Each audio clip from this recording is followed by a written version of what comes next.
Hello and welcome back. This is video number 6, and we're going to talk about how you can multiply your giveaway in the sense of broadening our reach and getting access to more audiences that would be interested in what you're selling.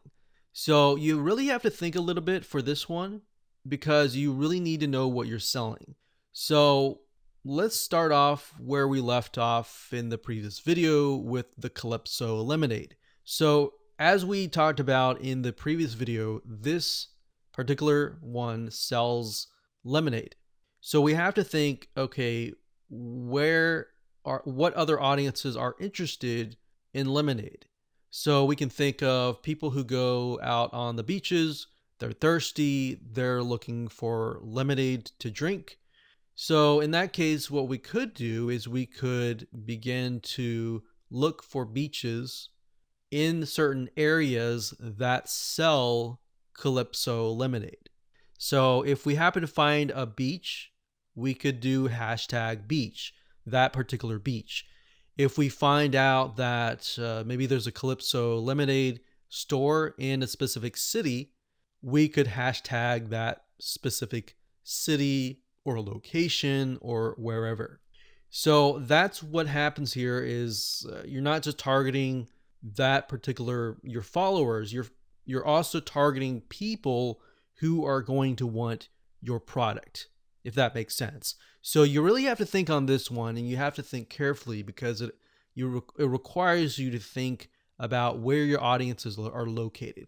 Now, if you're selling something that is just generic, let's say a weight loss product or course, then you're going to want to think, okay, where are these people located? Maybe you can target New Year's hashtags around that time of the year. You can target specific diets, maybe the paleo diet, or specific diets that help people lose weight that are targeted specific for that. Or you can target specific authorities that talk about weight loss. Maybe you could potentially, it's not in direct competition with them, but it's actually something that complements whatever that they are trying to sell. Now, you have to really be careful about tagging authorities. You might want to ask them first before you tag them. And the reason why you want to do that is because if you do that, you'll get their permission and you won't look spammy. One thing that people really hate is to be tagged in something and they did not give you permission at all. If you do that, it can actually help, but it can also backfire. They themselves, if they have a big following, they can call you out on that, and that will not look good on you. So you have to be very careful. It's kind of like a JV. You need to contact them first and say, hey, can I use, tag your followers? And if I tag your followers, I'm going to give your followers XYZ. So it's a win-win situation. And also you're going to get more exposure because I'm doing the same with these other 10 authority figures.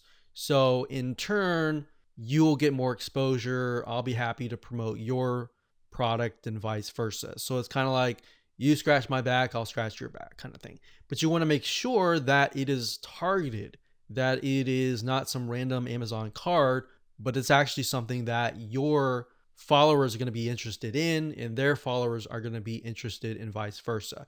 So that's as simple as it gets as far as trying to expand your reach. All right, congratulations. You've reached the end of this video course.